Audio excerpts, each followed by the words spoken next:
Start करेंगे। राजनीतिक सिद्धांत का अर्थ, गति और शेप।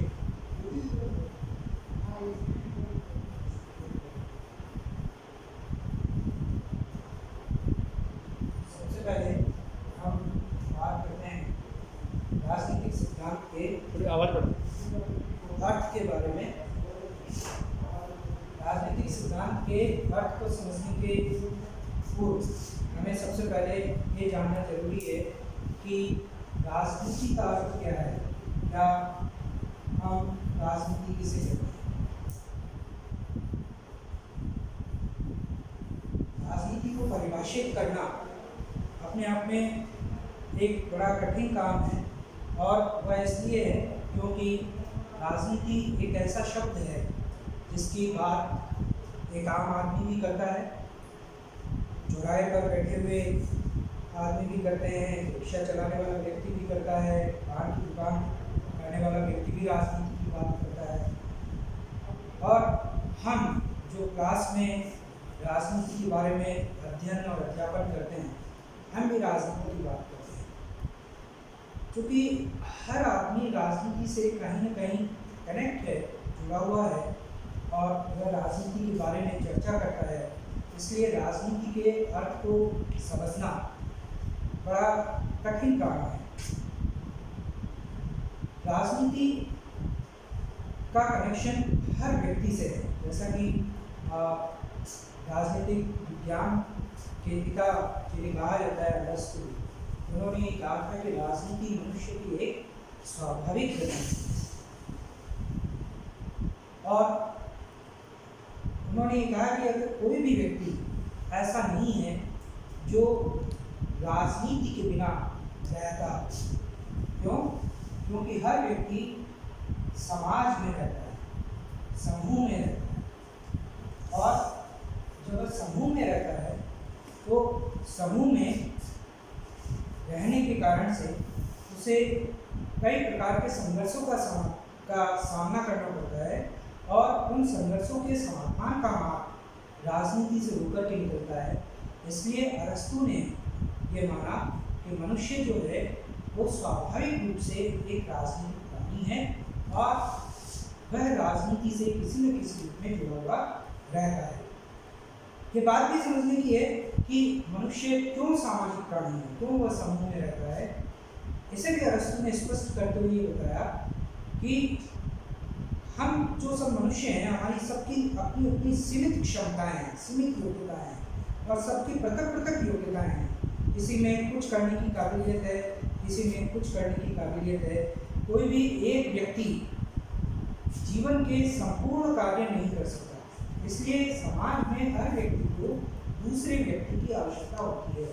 जैसे for example, as a teacher मैं पढ़ा सकता हूँ, लेकिन मैं बीमार हो जाऊँ तो मुझे एक डॉक्टर की आवश्यकता होगी। मुझे अगर मैं पैसे वाला हूँ, मैं गाड़ी चला सकता हूँ, लेकिन गाड़ी चलाने के लिए सड़क बनाने की आवश्यकता होगी, और उस सड़क को बनाने के लिए एक इंजीनियर की आवश्यकता होगी। और इसी तरह हमें उस सड़क पर कार्य करने के लिए मजदूरों की आवश्यकता होगी। तो हम में से कोई भी एक काम में कुशल हो सकता है, कुछ कामों में कुशल हो सकता है, हम सारे काम खुद नहीं कर सकते। इसलिए हमें समाज में दूसरों के साथ रहना ही होता है। इसलिए हम समूह में रहते हैं। तो जब हम समूह में रहते हैं तो जैसा हम कहते हैं कि एक साथ अगर बर्तन रखे हुए हैं तो वो बचेंगे, तो झगड़े भी होंगे, संघर्ष भी होंगे। उन संघर्षों का समाधान किस माध्यम से होगा? वह राजनीति के माध्यम से होगा। इसलिए राजनीति जो है वह मनुष्य की एक स्वाभाविक गतिविधि है, और आज के समय में भी हम देखें, खासकर जब से डेमोक्रेसी आई, जब से लोकतंत्र आया, तब से और ज़्यादा इस राजनीतिक क्षेत्र का विस्तार हुआ, और हर आदमी कहीं न कहीं राजनीति के बारे में चर्चा करता है, बात करता है, क्योंकि वह उससे जुड़ा हुआ है। और इसीलिए राजनीति को परिभाषित करना बहुत कठिन हो जाता है। आप अगर एक आम आदमी से पूछेंगे कि राजनीति के बारे में आप क्या जानते हैं, तो उसका एक सीधा सा जवाब होगा कि राजनीति बड़ी गंदी चीज़ और खराब चीज़। राजनीति क्या है कि साहब कुछ नहीं है, जिसको कोई और काम नहीं होता वो राजनीति चल रहा है।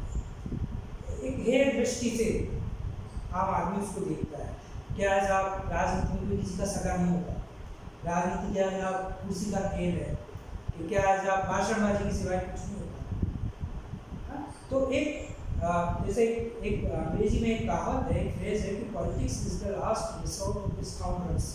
राजनीति जो है वो दुष्टों का अंतिम आश्रय स्थल है, जिसे कहीं और आश्रय नहीं होता वो राजनीति में चला जाता है।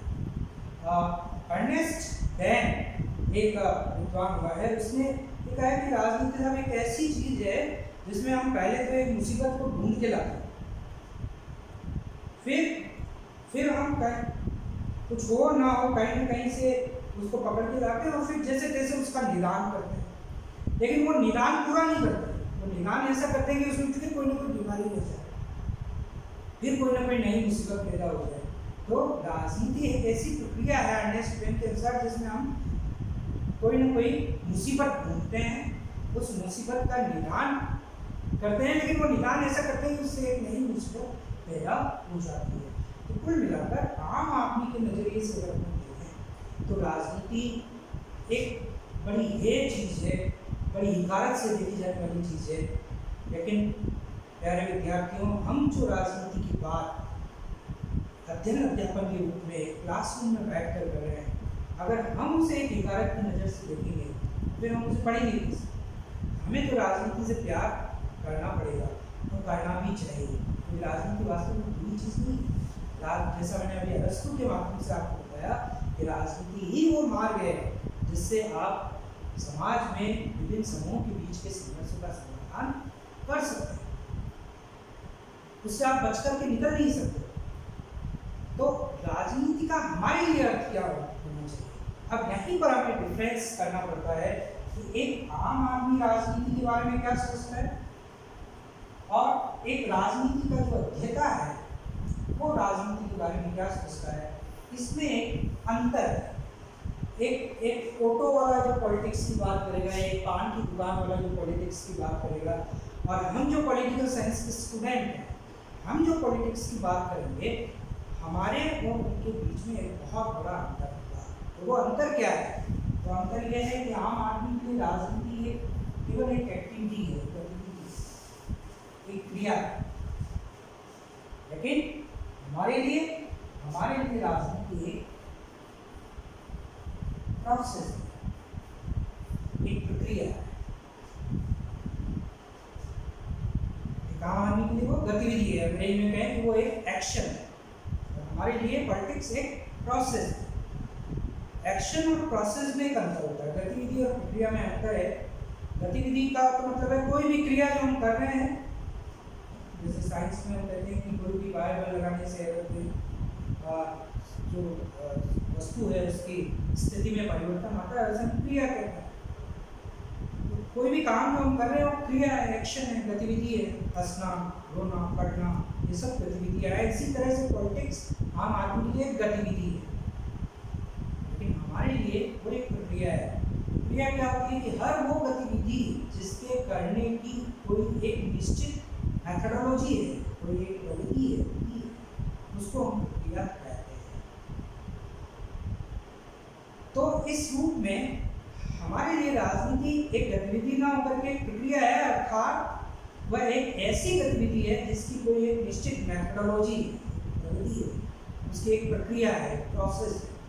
उस प्रोसेस को हम अपने इस सब्जेक्ट में, राजनीति विज्ञान में, राजनीतिक सिद्धांत में समझने का प्रयास करते हैं।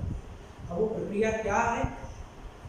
ये प्रक्रिया, सबसे पहले बात तो हम ये समझें कि ये प्रक्रिया शुरू कहाँ से होती है, स्टार्टिंग पॉइंट क्या है पॉलिटिक्स के प्रोसेस। देखिए, समाज में राजनीति वहाँ शुरू होगी जहाँ पर मतों की भिन्नता। और मतों की भिन्नता क्यों होगी? वो इसलिए होगी क्योंकि हम सब जो मनुष्य हैं, हम सब मनुष्यों के अपने अपने हित हैं। शब्द हमें हम सबके अपने अपने हित हैं, हम सबके अपने अपने स्वार्थ हैं। एक बेसिक स्वार्थ क्या है मनुष्य का? सबसे बेसिक सब स्वार्थ होता है कि सबको जीना है, जीने के लिए सबसे पहले क्या चाहिए? पेट भरा हुआ हो, रोटी चाहिए।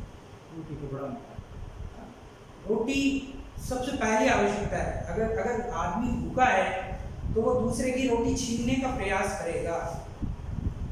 उसको सबसे पहले प्रिय है अपना अस्तित्व, अपनी एग्जिस्टेंस।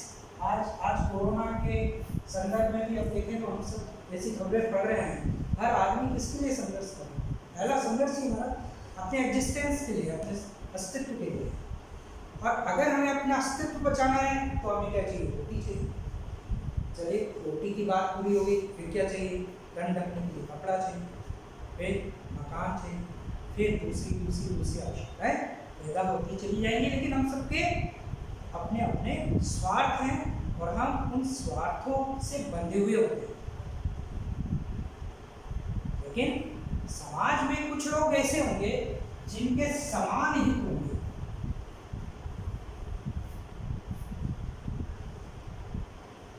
और कुछ लोगों के हित विरोधी हैं, एक दूसरे से अपोजिट होते हैं। अब होता क्या है कि जो समान हित वाले लोग हैं वो क्या करते हैं? वो अपना एक ग्रुप बना लेते हैं, एक समूह बना लेते हैं। समूह छोटे स्तर पर बनना शुरू होते हैं, फिर बड़े स्तर पर कन्वर्ट होते होते होते होते आप जिसे पार्टी कहते हैं, दल, क्या पार्टी। इस तरह आप देखेंगे कि समाज में अलग अलग हितों से बंधे हुए लोगों के अलग अलग समूह होते हैं। अब ये जो समूह होते हैं ये अपने विरोधी हितों वाले समूहों से संघर्ष करते हैं, स्ट्रगल करते हैं।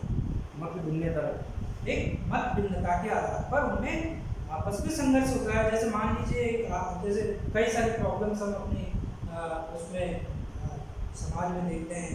जैसे मान लीजिए कोई कहे कि साहब एक खुला मैदान है गांव में, एक ग्रुप कहता है कि यहाँ पर साहब मंदिर बनना चाहिए, एक ग्रुप कहता है कि यहाँ पे साहब स्कूल बनना चाहिए, एक ग्रुप कहता है कि नहीं साहब यहाँ पर कोई पंचायत है, किसी का नंगा बनना चाहिए। हर एक के अपने अपने हित है। अब वो आपस में क्या करते हैं? संघर्ष करते हैं। अब संघर्ष करते हैं तो क्या होता है कि जिनके हित मिल रहे होते हैं वो अपने समान हित वाली पार्टी में। अब इस संघर्ष में हर दल, हर पार्टी क्या लगाती है? अपनी शक्ति, पावर क्या है? शक्ति क्या है? शक्ति का मतलब है दूसरों को प्रभावित करने की क्षमता। जब आप दूसरों को अपनी बात से या किसी अन्य बल से प्रभावित करके उन्हें अपने साथ मिला लेते हैं, इसलिए आपकी शक्ति। शक्ति आध्यात्मिक हो सकती है, नैतिक हो सकती है, शारीरिक हो सकती है, आर्थिक हो सकती है, मानसिक हो सकती है, या राजनीतिक हो सकती है, पॉलिटिकल हो सकती है। लेकिन पावर का मतलब है दूसरों से अपनी बात मनवा लेना। इसको और विस्तारित परिभाषा भी दी जा सकती है कि दूसरों से उसकी इच्छा के प्रतिकूल लेकिन अपनी इच्छा के अनुकूल बात मनवाने शक्ति, पावर। तो हर समूह अपनी शक्ति का प्रदर्शन करता है, यानी वह दूसरों को प्रभावित करने की क्षमता का प्रदर्शन करता है। और इस तरह हर समूह जब अपनी शक्ति का प्रदर्शन करता है तो बेसिकली क्या होता है? वो संघर्ष उन समूहों के बीच में नहीं हो रहा होता है, वह उनकी शक्तियों के बीच में संघर्ष होता है। अब इस संघर्ष में जीतेगा कौन? जीत किसकी होगी? जिसके समूह में ज्यादा से ज्यादा लोग होंगे वही पावर होगा, वही वो शक्तिशाली होगा। वो शक्तिशाली समूह जिसके पास में ज्यादा से ज्यादा लोगों का समर्थन है, ज्यादा से ज्यादा लोग जिस समूह में आ रहे हैं, जीत जाएगा। और जीतने के बाद क्या प्राप्त कर लेगा? सत्ता, सत्ता, अथॉरिटी। शक्ति और सत्ता में फर्क है। शक्ति का मतलब मैंने बताया बल से, अपने बल से प्रभावित करके दूसरों से अपनी बात मनवाना। लेकिन सत्ता का मतलब है शक्ति को जब संस्थाकृत कर दिया जाए तो सत्ता होगी। उसके बाद ये क्षमता आ जाती है कि अब वो निर्देश दे सकता है, अब वो आदेश दे सकता है। तो जो दल जीत जाएगा वो अपने हितों के अनुरूप आदेश देगा, निर्देश देगा, कानून बनाएगा, नियम बनाएगा, व्यवस्था को चलाएगा। तो सत्ता सबसे इम्पोर्टेंट है। तो राजनीति, पॉलिटिक्स है क्या?